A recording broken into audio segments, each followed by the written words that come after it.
रमेश जी शाम को मंडी पहुंचते ताजी सब्जियों की खुशबू हवा में घुली हुई थी और मंडी का चहल पहल भरा माहौल उन्हें हमेशा भाता था।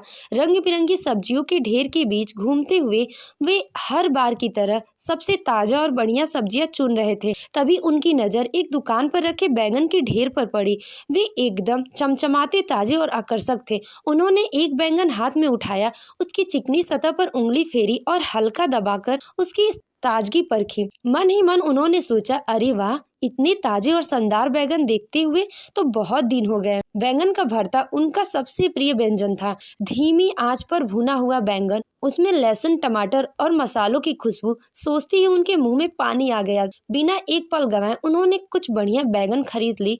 भले ही दाम थोड़े ज्यादा थे, आखिर स्वाद के साथ समझौता करना उनके स्वभाव में नहीं था। अब उनका मन मचल रहा था कि कब घर पहुंचे, बैंगन का भरता बनवाए और उसकी लाजवाब महक से पूरा घर महका दे। घर लौटते ही रमेश जी ने उत्साह से आवाज लगाई, अरे निशा बहू, देखो तो आज मंडी में कितने बढ़िया बैंगन मिले हैं। जरा रात के खाने में भरता बना देना, साथ में मूंग दाल और गर्मा गर्म रोटी। निशा, जो पहले से ही अपने घरेलू कामों में व्यस्त थी, बिना ज्यादा उत्साह दिखाए बोली, ठीक है पापा जी। लेकिन उसकी आवाज में वह उमंग नहीं थी जिसकी रमेश जी को उम्मीद थी। उसके चेहरे पे हल्की थकान और अनमनेपन की झलक थी। पास ही बैठी सुरेखा जी ने बहू के चेहरे पर उभरती झुंझलाहट को साफ महसूस किया, मगर कुछ कहने की बजाय चुप होकर सब देखती रही। रात को जब निशा ने बैंगन निकाले तो उसकी भौवें तन गईं। वह गुस्से में खुद से बड़बड़ाने लगी, ये भी कोई सब्जी है, सारा घर धुआं धुआं कर देगा। पहले गैस पे भूनो, फिर छिलको, फिर मसाला डालकर पकाओ।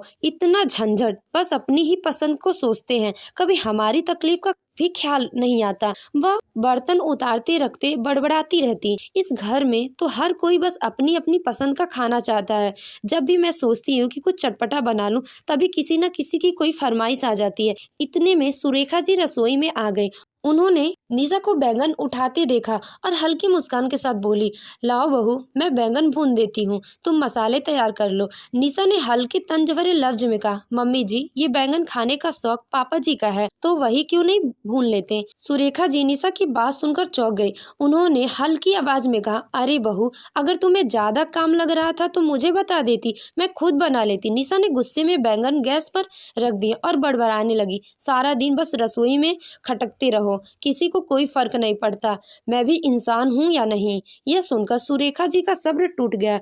वह कड़े स्वर में बोली, बहू मत बनाओ, लेकिन इतना बड़बड़ाने की जरूरत नहीं है। निशा भी गुस्से में तमतमाती हुई बोली, ठीक है, फिर नहीं बनाती हूँ। निशा ने पहले भी ऐसे बहुत बार किया था। रात को जब खाने का समय आया, रमेश जी खुशी खुशी खाने की मेज पर बैठे, लेकिन जैसे ही उन्होंने थाली में देखी, उनका उत्साह गायब हो गया। थाली में सिर्फ चावल, मूंग दाल और सलाद था। उन्होंने हैरानी से पूछा, अरे बहू, भरता कहाँ है। निशा ने ठंडी आवाज में जवाब दिया, नहीं बना पाई, बहुत झंझट हो जाता है। यह सुनकर रमेश जी अवाक रह गए। उन्होंने कभी सोचा भी नहीं था कि घर में उनकी इतनी अनदेखी होगी। सुरेखा जी, जो अब तक चुप थी, धीरे से बोली, अगर तुम्हें ज्यादा काम लग रहा है तो मुझसे कह देती बेटा, मैं बना देती। निशा तुनतुनाकर बोली, हाँ हाँ, सब काम मैं ही करूं, मुझे भी आराम चाहिए, कोई और क्यों नहीं मदद करता है। रमेश जी के चेहरे का रंग फीका पड़ गया। उन्होंने भारी स्वर में कहा, अगर अपने ही घर में अपमानित होकर खाना पड़े तो भूखा रहना ही बेहतर है। और निशा, ये पहली बार नहीं है, तुम पहले भी कई बार ऐसा कर चुकी हो, लेकिन मैंने हमेशा अनदेखा कर दिया। यह कहकर वे चुपचाप उठे और बिना खाए अपने कमरे में चले गए।